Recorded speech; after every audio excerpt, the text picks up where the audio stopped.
there's no feeling better than being a team leader for a small Air Force ST unit that's surrounded by hundreds of Rangers or Army or any situation, and everyone swivels in their head and looks at you and says, we've got a problem. Can you help us with it? And you're like, I have the solution, and I saw it happening about 20 minutes before you even called me, and we've already set conditions to fix your problem. Welcome to the Insight Thru Experience Podcast. Podcast created to provide information about what life is like inside the most specialized special tactics organization in the U.S. Air Force. In these episodes, we'll be bringing you the experiences from many of our experts, ranging from our human performance optimization staff, our combat mission supporters, as well as our special warfare operators. Our main objective with these podcasts are to provide the listener with a unique look inside our culture of excellence in hopes that you will make the 724 a future career goal. Now, sit back, relax, take some notes, prepare to hear from some of the Air Force's finest. Thank you for joining us on the Insight Thru Experience Podcast. All right, welcome back to the Insight Thru Experience Podcast. Everybody, I'm excited to bring you this episode. We're going to be talking everything Black Team here inside the organization. So to do that, I brought in the two leaders of Black Team, the OIC, which is Colby, and the NCOIC, which is Aaron. Aaron and Colby, thanks for joining us today on the podcast. Yeah, thanks, Trey. Really appreciate the opportunity here. We're really looking forward to it. Before we get down into the weeds of Black Team definitions and everything else, let's talk about you guys. Let's have some fun real quick. Let's give the audience a background story on both of you. So let's start with Colby. Colby, tell us about your journey from the pipeline and to your current position here inside the unit. Yeah, so I'm not as old and wise as Aaron. Entered the pipeline in 2016 after graduating college. Went straight to the 2-3 down in Florida. I was there for about 2.5 years. Got experience working with both the global access side and the strike side. Got to deploy, so got some good experiences there. But really, that's when I kind of assessed as early as I can here and assessed this last March. And that's when I found out I was coming to Black Team. Is basically part of the plan when I was hired. They said, "Hey, you're going to go to Black Team for a year. It's going to be a great opportunity for you, and then you're going to roll into the next OTC class." And so far, I've loved it. Aaron, over to you, buddy. Tell us about that journey, man. You've been here for a while. So how did you get up here, and then how are you in your current seat? I'm a Air Force combat controller. I've been in for almost 19 years. E7, I've been stationed at the 2-2, the 320th, the 2-1, and the unit now. I've held almost every job that's not senior enlisted leader.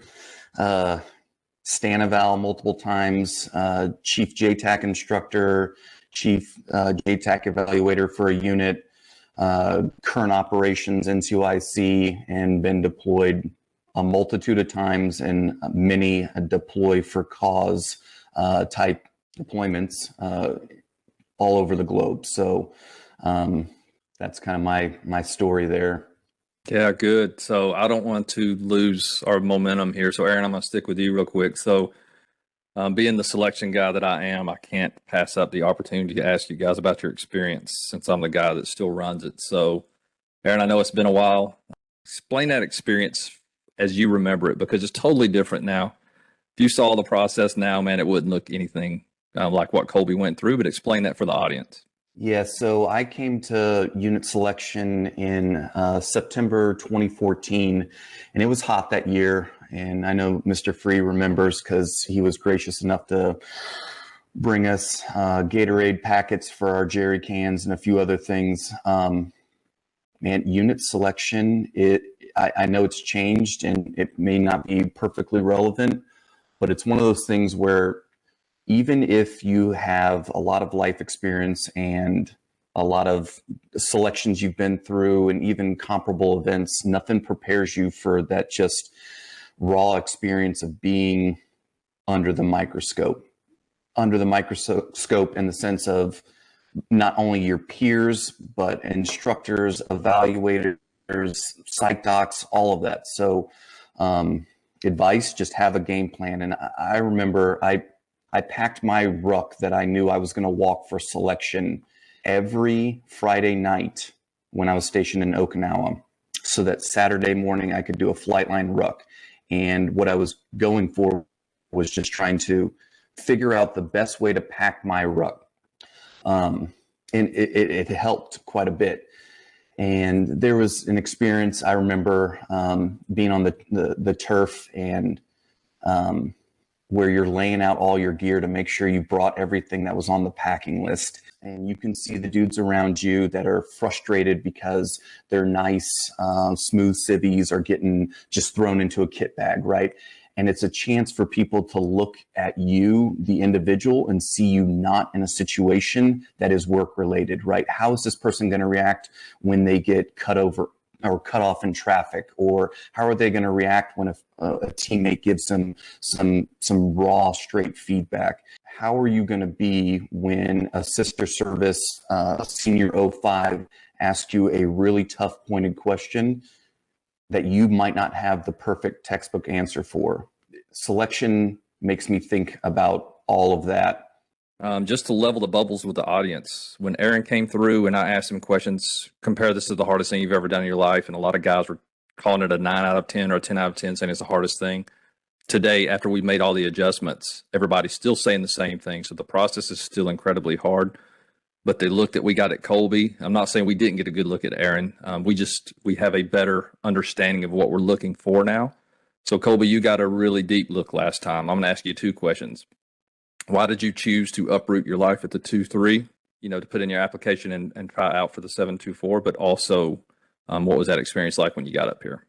Yeah, so first, I think coming up to this unit has been something I've always been drawn to, most for the challenge and then the focus.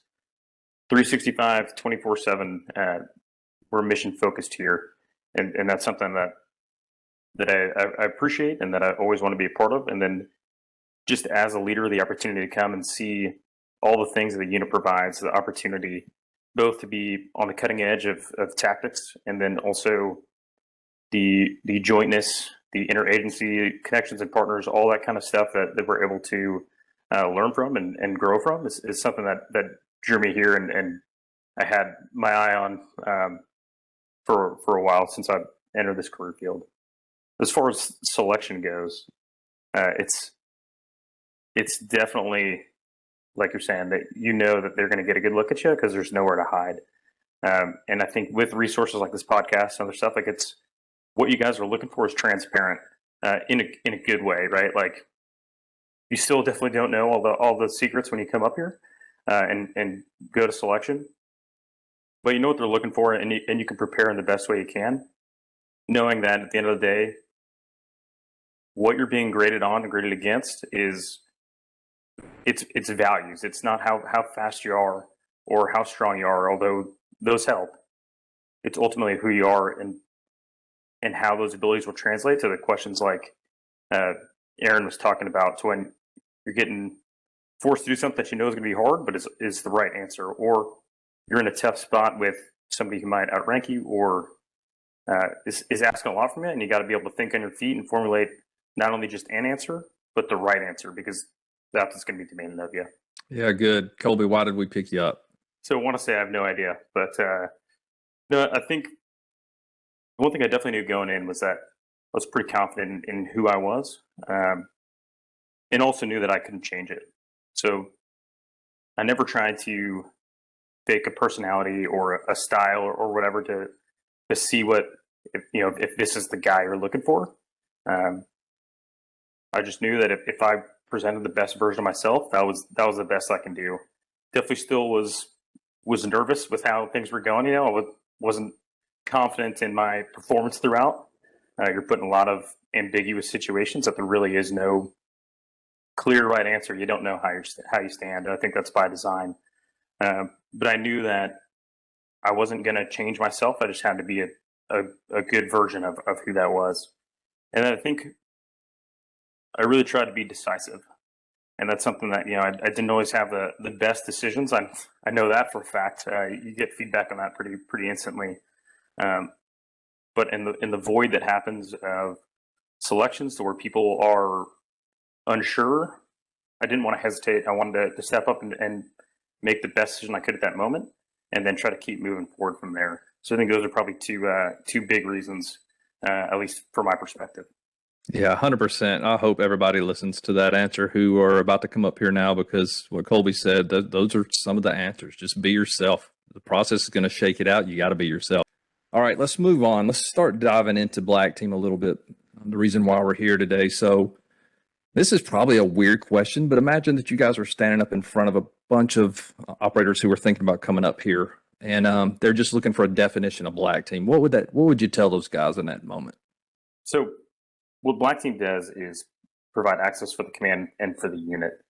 And it's the foundational skills of special tactics. It's the foundational skills of combat control. And what we're looking at doing is projecting power forward, solving the time distance problem in a variety of ways. Black Team is the original mission of why special tactics exists today.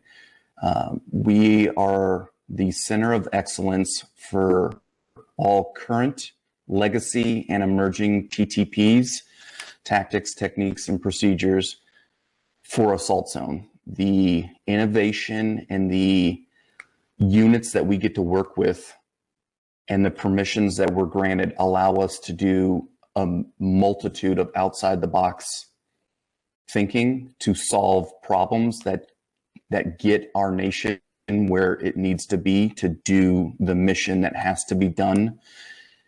And I can't stress enough, center of excellence. We eat, sleep, live, and breathe assault zones and all the other commando and operator tasks that go and feed into our ability to do that. Well done on those definitions. I think you guys nailed it. I know that wasn't easy, but I learned a lot out of just listening to you.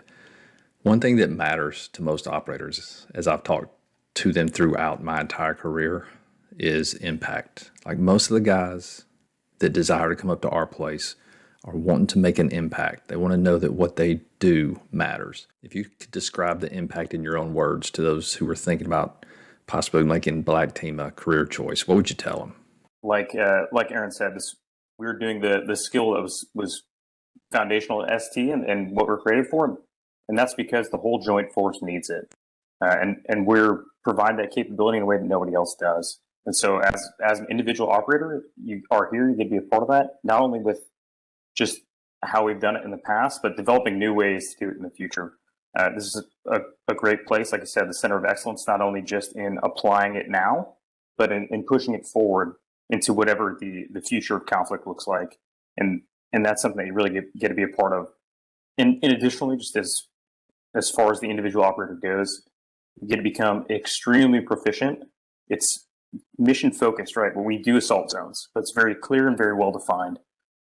But you get to do it in a breadth that is really across the spectrum, everything from the most complicated with a lot of assets, seizing an airfield with a Ranger battalion, to the most complex, to where you're going into a black hole somewhere where Americans have maybe never been, and turning that into an MSS or a site to project power forward, and being a part of that full spectrum of assault zones. I think it's something that's extremely beneficial and an extremely good opportunity to be part of and develop your skills. And again, what ST was founded on.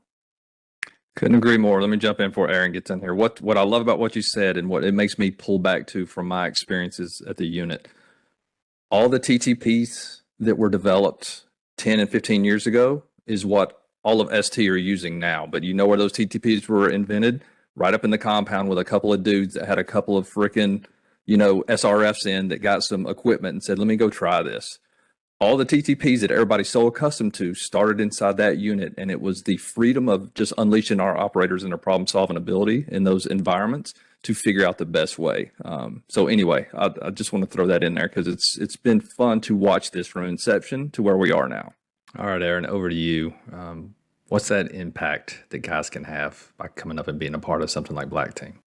Job satisfaction at the unit where you can walk out the door each day and be like, hey, I made a difference. I solved a problem. I moved the needle forward on fixing something that happens every day. And I tell guys all the time, like, there's no better spot in ST to walk in each morning and be like, man, I have no idea what problem I'm going to have to be asked to solve today or work on. But knowing that each day when you step into the team room, that it's on the table, that someone's going to hand you something and you're going to be like, wow, okay, guys, we were not planning to do any of this today. Drop everything. We've got to work on this. So job satisfaction, just for those problem solvers out there, which hopefully everyone that's listening is got that mentality, is there. The other thing, the access to the research, development, testing, and evaluating this TTP, it's just like Mr. Free said.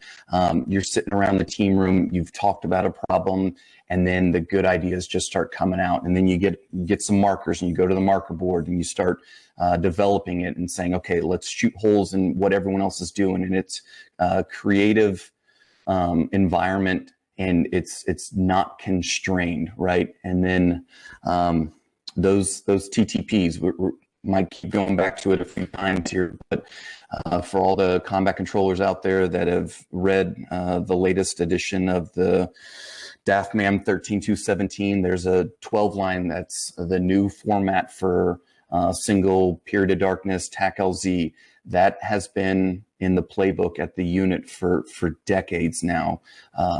Literally standing on the shoulders of guys that did real world missions that opened up Afghanistan and Iraq. Those TTPs were developed in-house and have finally made it from the unit to the bigger Air Force, right? So it's exciting to show up to work, and then someone from our combat development shop has showed up and they've got a new piece of gear or a new vehicle or a new technology that's going to help us be able to do things more efficient. It's exciting in that aspect. Yeah, appreciate those answers. I think something else we can talk about that might help people make a decision on, is this a right move for me or not? Both of you have spent time outside of the fence line, oriented against this problem set. So what's the difference? What's the difference between making the decision to come up here and getting to do operations in our world and what they're getting to do outside the fence line? Yeah, I think the critical thing about here is that we're kind of built for a purpose, right? Not broad campaigning, but respond to specific priorities and contingencies and crises.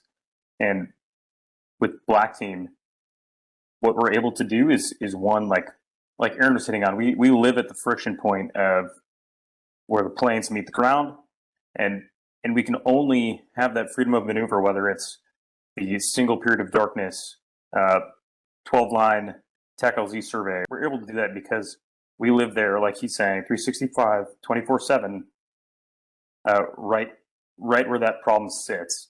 And that's through exercises and operations and everything else, where we have that experience, that depth of knowledge to be able to have that freedom of maneuver and the credibility that backs it. Aaron can look at a lieutenant colonel or a full bird or a general and say, here's the risk we're buying, because he knows it. And he knows the three branches that come off of what that risk is and how those can be mitigated. And that only happens through experience. And that's something that it can't be built overnight. It's something that is deliberately produced here because it's of the focus we have, again, and just the large amount of opportunities we have to train and develop and expand it. Yeah, it's that joint force problem solving. It's going to go back to the same thing. And if you're looking at attributes, problem solving, which means critical thinking, which means mental aptitude, and being able to look at things objectively and analyze them and group think your way through it. So that joint force problem solving, the command's not landing planes on a dry lake bed in a far-flung country that's in the middle of crisis without Black Team. The risk to the mission of landing a C-130 or a C-17 without knowing how strong that soil is, we don't need those kind of failures, right? And when you're being asked to do a no-fail mission, Black Team is essentially that that risk mitigation for the joint force leaders to say, hey, if we put these guys in, they're going to give us the right answer, the right amount of risk, and the right understanding to get this done. It's really awesome to be handed those problems and then get a chance to just dive into it and not be constrained. And I think that's what our unit leadership and overall the command's leadership does well, is they don't look at things so black and white that we can't objectively think about creative ways to solve problems. And that's a comfort, is knowing that your leadership has got your back and that you can walk in to their office or walk into the jock or something like that and tell them, like, hey, this is the situation that we're facing and this is what I'm recommending, and them not be so constrained by the rules and the regs to be like, no, you can't do that for this reason. They're going to entertain that concept because the mission has to get done, and your expertise is going to be the convincing factor for them. What's the force composition? What AFSCs are making it up? I think we can all argue that a combat controller would fit very nicely inside of the Black Team model, but what else are y'all looking at when it comes to AFSC specifics filling Black Team's mission?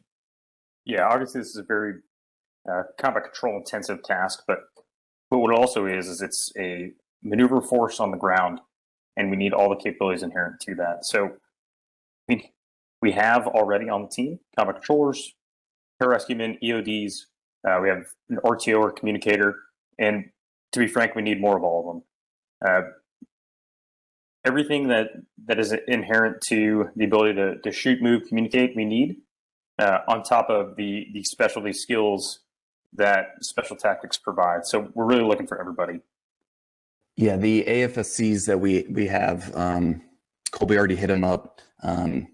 Combat control, pararescue, RTOs that are deployed systems communicators, or any of the other fashions that communicators can be in the Air Force, and EOD.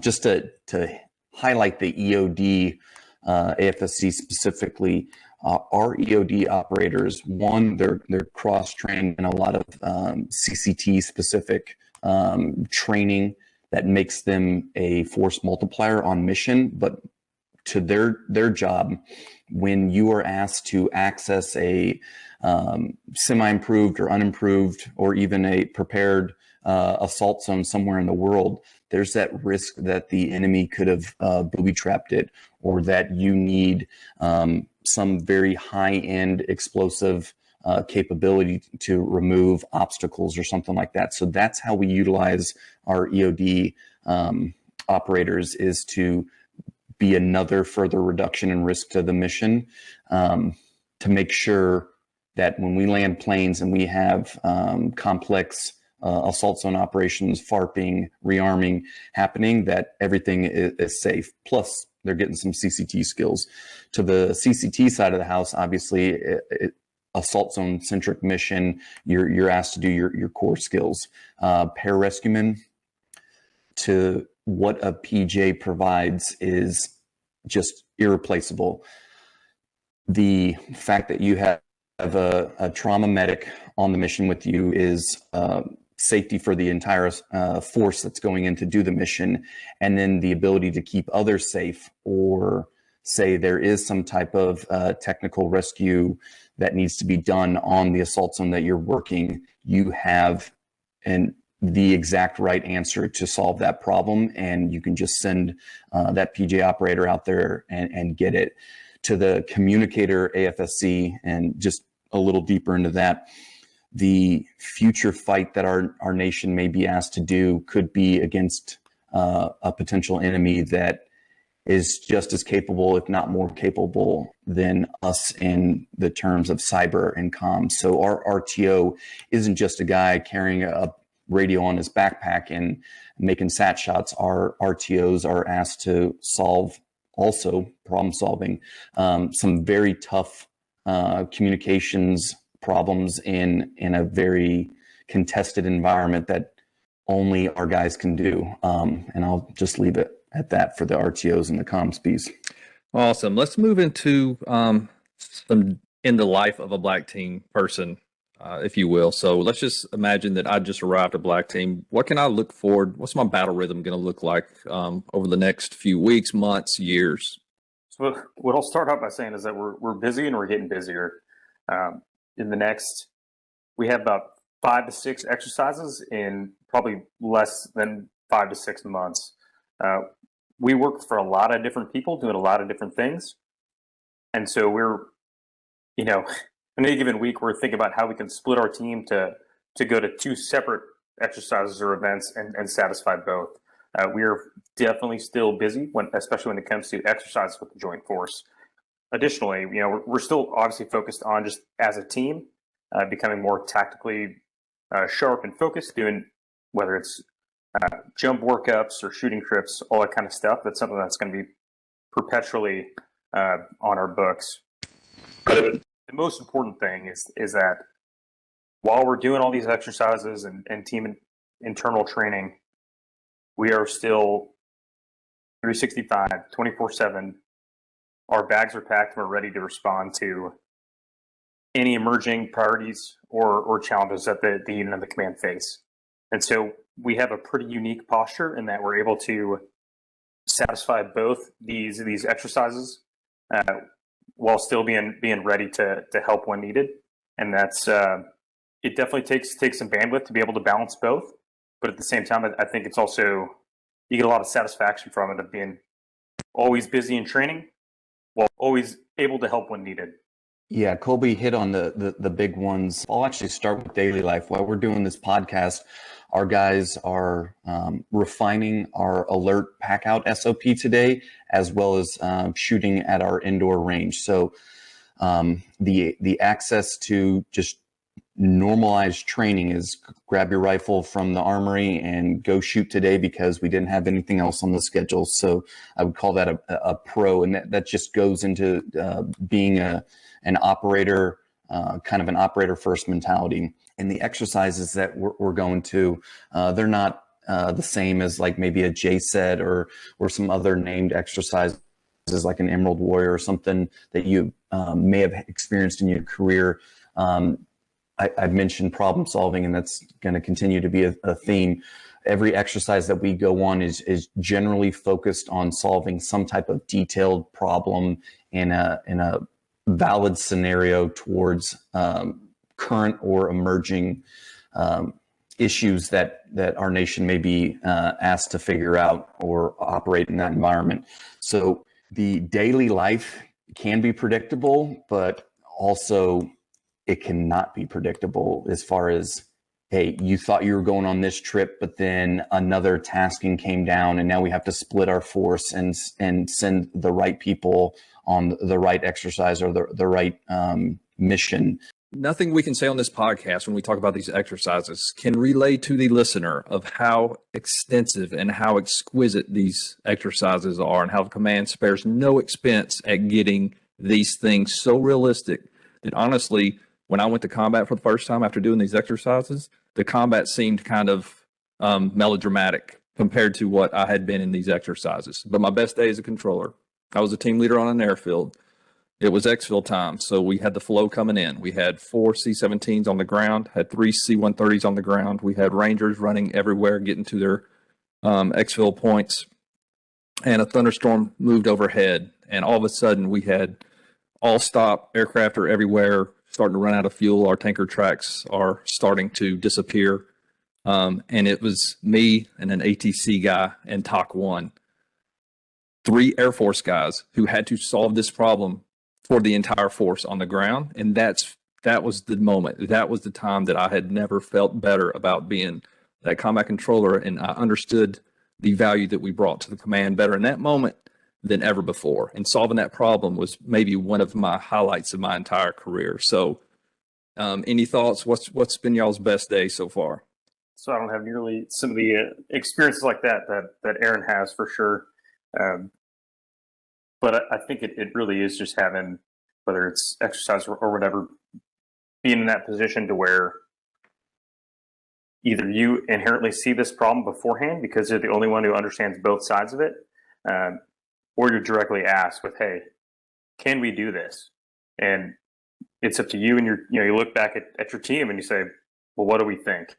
And that's where, like Aaron's saying, the group think guys kick into different experiences. Hey, well, I was on an exercise and we did it this way, or we could always try it like this, and you get to come up with that kind of that corporate knowledge to solve some of these problems that nobody else has. So I think it's being right in those positions, like you were talking about, where you're the link that keeps the chain moving, and keeps everybody grinding on. Colby, before Aaron goes, I just want to give you some props, because what you just said there, I've said this on a previous podcast. Actually, I said on the One's Ready podcast, about what we're looking for in officers and leaders. And it's just what you just said. I mean, your instinct is, hey, as soon as I'm asked something hard or I got to solve something hard, I go to the guys and we start figuring it out. Like, that's, gentlemen and ladies, what we're looking for in our officers when you come through A&S. And I'm not giving you any secrets. That's what we're looking for. We're going to keep giving you problems, and we're going to see, do you try to solve them internally and come up with a half-ass answer, or you reaching out to the guys to come up with the best answer? And when that answer starts to fail, are you regressing back into yourself, or are you going back out to your problem solvers to collectively solve this problem? So Colby was obviously good at that, or he wouldn't be on this podcast today. So I just want to give you a shout out. Go ahead, Aaron.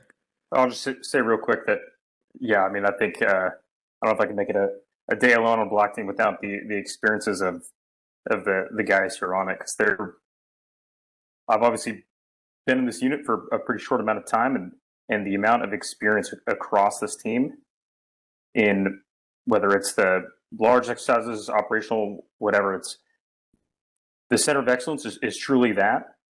Nobody does assault zones better. Nobody knows more about it than these guys, and it's because they live and breathe it and have those experiences. So anytime I can, I'm going to look back and see what they have to say. Mr. Free, this is such a great question, because after you said it, I've got just a flood of all these missions that I've been a part of go through my head, but you described it exactly the same way I would describe it. Take the words right out of my mouth. Like, there's no feeling better than being a team leader for a small Air Force ST unit that's surrounded by hundreds of Rangers or Army or any situation, and everyone swivels in their head and looks at you and says, we've got a problem. Can you help us with it? And you're like, I have the solution, and I saw it happening about 20 minutes before you even called me, and we've already set conditions to fix your problem. You're welcome. And that's ultimately what ST does. We have the most specialized, best operators, because the Air Force as a whole, we make technicians that are really, really good at specific skills, a PJ, an SR, an EOD, a combat controller. The ST enterprise makes, through our pipeline, problem solvers for the joint force. There's 20,000 Green Berets in the world, active duty, guard, and reserve. There's not 20,000 ST operators for a reason. We are meant to solve those very technical problems that people often ask, and you're the only one that can do it. So being a team leader on an airfield seizure is awesome, because you do get thrown a lot of them. I wrote a note down to say exercises versus combat, because Mr. Free, you said it well. All the exercises train you for combat, and you're almost overtraining. Just like you're working in the weight room and you want to get your squat numbers up, you got to push through some barriers, right? So here at the command, we oftentimes make scenarios that are tougher for us on exercises than you would ever face in combat, right? Because in combat, you play it live. You go with it is, and there's no backside. You're not waiting for a scenario inject or anything like that. And you do it, and you're trying to get off the X as clean as possible. For exercises, they'll throw the book at you and test you to say, where's our breaking point? So you're almost overtraining for combat every time you do an exercise here in the command. One thing that popped into my mind, going back to those airfield seizure days, is, and both of you mentioned this, and it came up both times in my head, but never once, and this isn't me not being humble, because I wasn't always involved in this problem solving. Sometimes I was the bike chaser or whatever, but never once did I hear us get behind a ground force commander on the ground when it comes to problems starting to develop, whether it's a piece of the airflow. Because the interesting thing about the ST guys on the ground, they see it all. They see everything. The only thing we're not really focused on is what's going on target per se. But anything around that airfield, like we are minutes, if not an hour ahead of the commanders and the leadership on the ground force side. So it is always impressive when that ground force commander looks over at TOC 1 and asks him a question, and they already have the answer because the dudes that he's with that are over at the control point have already figured that out. So anyway, it's just this. It's like a bunch of maestros on there guiding the process on the ground, and the ground force commander is just, and they don't even know what's going on either. That's why it's magic. It's fun to be a part of that piece of solving those problems. This is, as we start winding this down, guys, if I come up to Black Team and I say, man, that sounds pretty awesome, but what's my return on investment? Like at the end of my tour with Black Team, what am I looking? What can I say that I'm going to get out of it at the end of it? I think a couple things. Obviously, the training is going to be great, especially at the kind of baseline foundational skills of special tactics, like we've talked about. With the amount of exercises we're part of, the amount of training, like you're going to get a lot of reps, full scale, like you're talking about with the full airfield seizure piece with all the assets and personnel that go into that. You're going to get the high-end reps. You're going to get all kinds of experiences actually doing it in training, and you're also going to get the ability to enact that operationally. Because, like I said, we have the unique position of being both able and scheduled to go on all these exercises while still being responsive enough to handle challenges as they emerge. And then I think something that's unique and valuable is you're going to get to every day train with your boys and live with them, breathe them, and actually go and do the mission as a team. It's something that's not always, depending on what you're doing, not always a possibility for special tactics people, but that's what we do. It's a team mission, and so you get to leave from the experience knowing that every day we as a team grew and got better and challenged each other, and then had the chance to prove it. Yeah, Mr. Free, I'll take a slightly different approach to answering your question and make it more focused.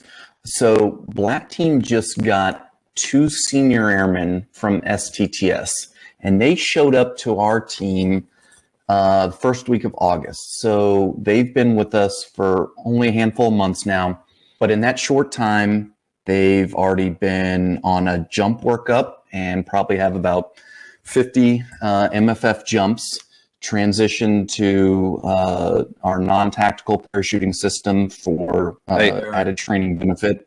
Aaron, before you go any farther, just explain to the audience what that means, because you're talking to a whole subset that won't even know what they just came from STTS means. Oh. So what does that mean? Like, let me give it a shot and then you clean me up. But we took 2 dudes who just finished the pipeline. They have not been out to a normal ST unit anywhere. They have not had any reps at any place other than in the pipeline training aspect. And they came straight up to the 724 to Aaron's team. So anyway, I just want to clean that up, because what you're saying after this is amazing. These dudes just did they got 50 jumps and a workup. So please continue. I just want to throw that in there. Yeah, so I'll try and flatten it out. So we sent our recruiting assessment selection team down to interview candidates, and we got the 2 best dudes from their STTS graduating class. And this is kind of unprecedented. It's been done in the past, long before my time, but I think it's a very sustainable model to have this young talent show up. And I'll diverge for just a couple seconds here. seeing these young airmen reminded me of me at the exact same age and rank. And it really was great for me to see it again, because I saw a lot of myself in it, to be like, man, these guys are hungry, they're motivated, they're smart, they're talented, they're go-getters. And it was super awesome, which is a testament to how much our pipeline has grown and our process is getting better for the greater Air Force as a whole. So these two young guys show up and they only have the FMPs that they've done at STTS and at Combat Control School, and they've got just their basic air traffic control simulator time and, you know, the 10 call for fires that they got to get on Alpha 77 at Herbert Field. So they're just sponges soaking up everything we're doing. And in just a short amount of time, these guys already understand the survey process, both administratively and tactically. They understand assault zone operations. They've logged, you know, a bunch of hours in the ATC sim. We've thrown them in the close air sports simulator to do ECAS and call for fires. They've been on our validation exercise so that we could be alert, validated, ready. And they were, you know, critical team members, not just a guy on a bike just sitting there putting out lights, but a guy that's doing the, for everyone that knows, longitudinal and transverse gradient and rover duties, jumping into unknown and even unmarked DZs for exercises. Like, we've thrown a lot at them and they've handled it well.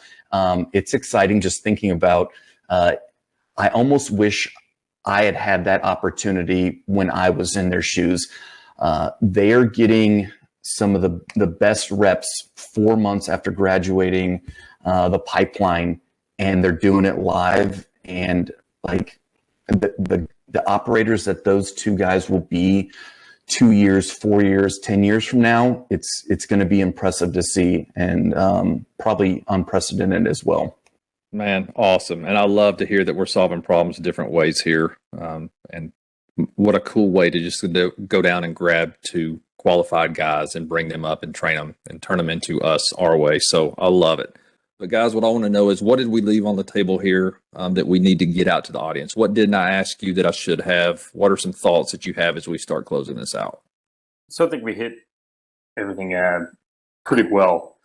The only other thing I'll say is just that we need guys who, like Aaron's talking about, are motivated and hungry, and thankfully this team also provides the ability to get a lot of on-the-job training and a lot of growth really fast, like he just laid out.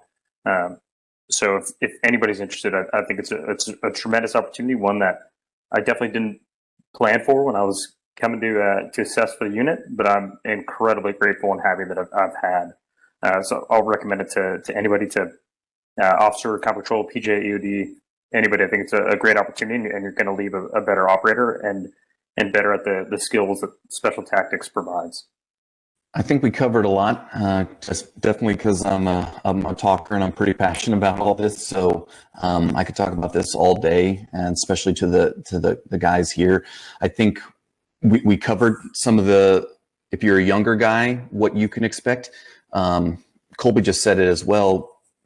We can take a seasoned guy. If you're sitting out there and you're contemplating what you want to your next career move to be, a guy that's got 10, 12 years experience, that's perfect. And that's kind of where I came up to the unit in my career. I was already a more senior guy, a master select by the time I started OTC.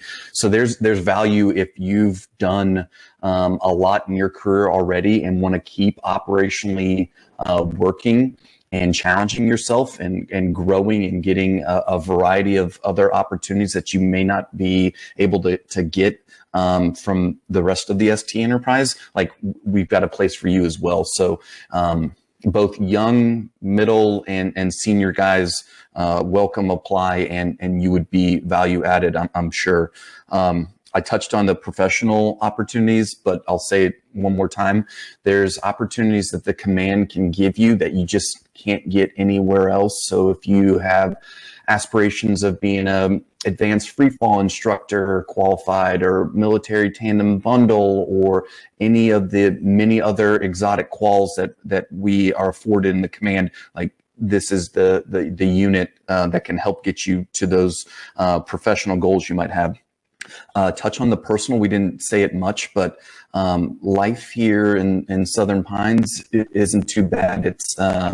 It's a good family environment. We just had a First Friday here in downtown Southern Pines in Pinehurst, and it's a good time. The schools are good as well if you've got a family with kids, and you get that small town atmosphere. So even if you're looking to just shake things up and your family's wanting to move, like this isn't a bad spot to live.